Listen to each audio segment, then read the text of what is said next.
YouTubers, what's up? It's Ally Hardesty, and today I am doing my second YouTuber conspiracy theory compilation. You guys really seemed to like the last one, and I had a lot of fun filming it, so I have some more for you guys today. I hardly ever do conspiracy theories, so when I do, that just means that they are conspiracy theories I really resonate with, and I thought were super, super interesting. I did a lot of research, and I just thought that you guys would like as well. So today we have a few different YouTubers. I just want to do a disclaimer right away that this is no shade towards anyone. I'm not saying that these are factual and that they're real. Some of them are a little bit ridiculous. Some of them do make sense. However, some of them I kind of believe, some of them I just don't know or I really don't think are true at all. So I do watch these YouTubers. I do support them. I don't want anyone to think that this is hate at all. I'm going to be explaining sort of the conspiracy theories and my personal thoughts on them as well. The first YouTuber we're going to start off with today is Sssniperwolf. That's Sssniperwolf. She is a YouTube gamer. She does crazy Omegle videos. She does a lot of different stuff on her channel, but she mostly grew her following from her gaming videos. And so people have come out and said that it's fake, that she's not really the one controlling the console, that she couldn't possibly be that good. And she does mostly Call of Duty games in specific that she's really good at. So when I first heard this, I was a little bit insulted, like, okay, so a hot, attractive girl can't be good at video games. But then when I really thought about it, I was like, okay, it doesn't matter how good at gaming you are, people would just generally rather watch a hot girl be good at gaming. Kind of like the message that sex sells, you know? So it has been rumored that her husband is the one actually behind the console, like controlling the games, and she just sits there in front of the camera and acts as if she's playing. Some sort of evidence to back this up is that in one of her videos, she was playing on a PlayStation 4 controller, but the light was off as if it wasn't really on. And then in addition to that, it turns out that she was playing on a PlayStation 3 with the PlayStation 4 controller. But then to just totally contradict that one, people have come out and said that it is actually possible to play on a PlayStation 3 with the PlayStation 4 controller, and you can still play with the light off. Like, there's a way to do that. So technically the proof of that isn't really proof at all, but for whatever reason, people still don't want to believe that it's her playing the actual games. Maybe they're mad that a girl is that good at video games, or maybe they just don't think it really adds up, like it's too fishy, because she is extremely attractive and it would make sense that she would split the profit with someone who's actually playing the games, and she would just be the face on camera. She talks, she's multitasking the whole time while doing it, which maybe isn't that hard to do, but people seem to think otherwise. My personal thoughts on it, I don't necessarily believe or not believe it. I'm just kind of in the middle because I don't really watch her gaming videos. I watch her Omegle videos, etc., and I don't know anything about gaming, so I personally would have no idea if it didn't make sense the way she was like holding the console or the light on the console or whatever. Like, I just would never really add up to me in like a suspicious way. But I do think that it happens on YouTube more than you would probably think, these sort of things where someone's really behind the videos. They're doing a large part of it, not necessarily with gaming, but just with anything else, where another person's taking credit for it because they're better on camera or they're a hot female, whatever. So I don't know, I think that it could go either way. Again, no shade to her whatsoever. She's hilarious and I love her videos so, so much. I'm definitely subscribed to her, but we're gonna move on to the second conspiracy theory, and this one is really freaking out there. Trisha Paytas. People think that she is a clone of Anna Nicole Smith. If you don't know who Anna Nicole Smith is, she's basically similar to Marilyn Monroe. She's like a sex icon, actress, model. She's not alive anymore. She died in 2007 at the age of 39. And that's sort of where the conspiracy comes into play. She died super mysteriously. Again, really similar to Marilyn Monroe. Like, it's kind of weird. And people just kind of wrote it off as an overdose because she was really into pill popping. But at the same time, they kind of covered it up when she died. It was just really sketchy about the way that she died in the hotel room. And there are probably other videos on that on YouTube if you guys don't know anything about her death. Otherwise, I'll totally make one because I think it's super interesting. But basically, the way that she died was just really shady, and people don't always necessarily believe that it was suicide or an overdose, that maybe someone tried to kill her, Illuminati, whatever. A conspiracy theory is like that for pretty much every model or famous actress slash sex icon that dies, I feel like. But still, Trisha and her look very similar. Like, it's kind of scary, but a lot of people also say that's only because Trisha has done makeup to try to look like her. Like, she's done sort of tutorials and just videos impersonating her on her channel because she really idolizes Anna Nicole Smith. Because of this, a lot of people have said that Trisha wants to be her so bad that she should stop copying Anna. But what if she really is Anna, at least to a sense, like she has her DNA? So that's why people have said that she is a clone of Anna Nicole Smith. So Anna had a son named Daniel 4 years before Trisha was born with her ex-husband, and they split up after his birth. 5 years after Trisha was born, Anna Nicole Smith was Playmate of the Year. In that time frame, she was trying to get big with modeling, acting, etc. If you don't believe in cloning at all, then you're gonna think this is total gibberish, but you know how Beyonce supposedly is a clone now because she got in that car accident and she died, or whatever, not even trying to be disrespectful. That's just what a lot of people have come out and said with conspiracy theories.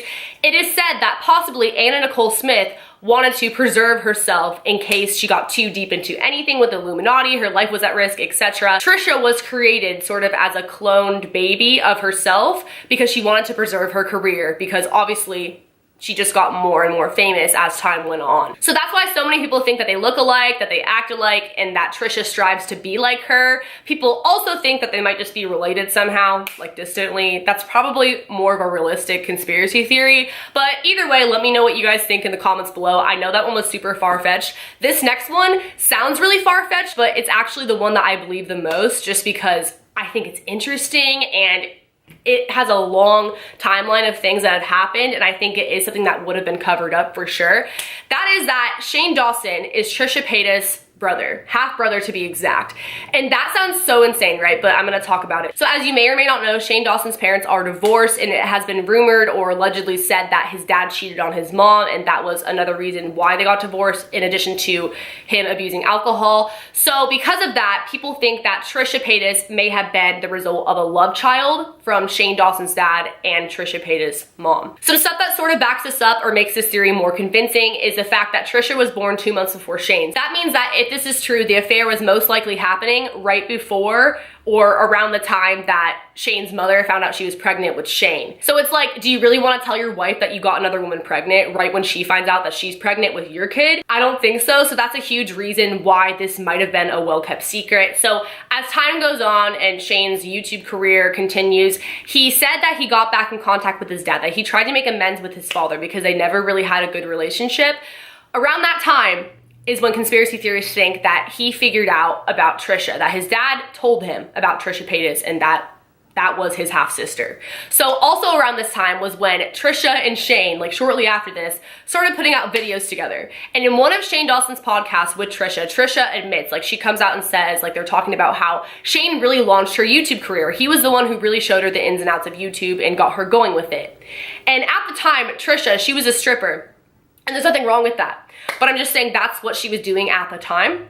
And it really kind of makes you question why Shane, out of like anyone at that strip club or really anywhere in the world, why he would like pick apart her and want to make her famous. It makes you kind of get the idea that maybe he wanted a better life for his sister.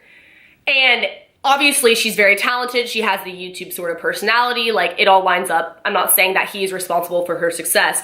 But a big reason why he wouldn't want to come out and say that she is his sister is because people would say that her YouTube career was handed to her, and also it would make his father look really bad. Maybe his mother doesn't know if this is true. Obviously, this is all allegedly, this is a conspiracy theory, but I think this one is so interesting, and I think it makes so much sense because it's like, honestly, why? Like, as amazing as Trisha is, when you were just getting to know her, why did he want so badly to help her launch her YouTube career? They have done so many collabs together, spent so much time together publicly, but never had any sort of romantic thing going on at all. And I mean, maybe that's just by choice, like they're not interested in each other. If they're not related, like that's gross, but it sort of looks like a sibling type of relationship. They definitely act like brother and sister, and people could say that, oh, you know, that's because they're best friends, they're like brother and sister, but it just sort of makes you question, because even when you have those brother relationship, like sister relationship with your best guy or girlfriend, usually there's some type of romantic chemistry that happens at some point or another. But with them, they've always just been like solid, collabing together, having this brother-sister relationship. And it really makes you think that maybe he just wanted a better life for her. He found out about her, he went to visit her, he saw her, he talked to her,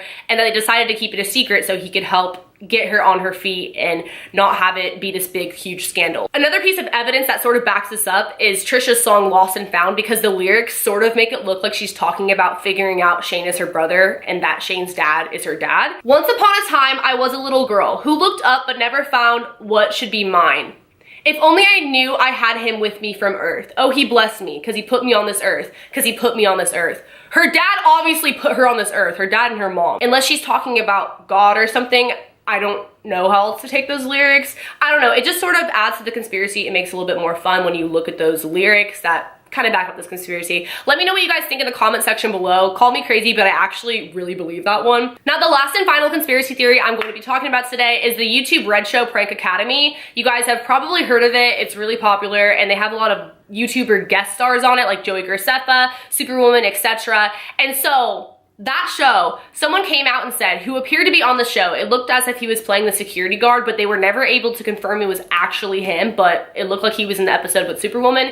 He said that he was paid $180 to be in the episode and that it was staged. He thought he was going to be in a commercial and that the pranks weren't real. Tons of prank channels on YouTube have been exposed for staging their pranks and faking them, so I wouldn't be too surprised if this was the case, but like I said, this could have been any random guy. They never confirmed 100% it was him, and he could have just been making stuff up. Like, you don't really know, but it still kind of makes you question the reputableness of that YouTube Red Show after hearing that, and I'll insert the clip. You know, pranks? I'm pranks, you know Prank Academy? Yeah. You ever watch Prank Academy? Yeah. Jesse? Prank Academy. Yeah. YouTube Red? Yeah. Have you seen the one with Superwoman? Yeah. Yeah. Oh shit. I'm a security guy. You're the security over there? I'm a security guy in the video. For real? All those prank shows are fake, dude. Yeah. Hey, was it Because fake? insurance won't cover it. Huh? They used to be real back in the 80s. No tape. Oh shit. You were the security guard? Yeah, I'm the security guy. Wow. They took a couple takes, right? I was supposed to be the customer. And then it was fake? The whole thing was fake? Yeah? Do you guys, how many takes did you guys take at least? One take? What? How much did they pay you? So again, I don't really know regarding any of these. These are just theories. I am not saying that any of this information is 100% true or solid, or that there aren't things that can contradict everything I just said, because these are theories. There are holes in them sometimes. But I do think that sometimes these things can be true. Let me know what you guys think in the comment section below. I'm really, really curious, and let me know which one was your favorite. I will make more of these if you guys still seem to be liking these types of videos, because I enjoy them and I think they're really interesting. Thank you guys for watching. Be sure to leave a thumbs up if you liked it, subscribe to my channel, hit the notification bell, that way you are notified when I put out part 3 of this series, and follow my social media if you guys want to. I will see you guys next time. Later, alligators. Bye.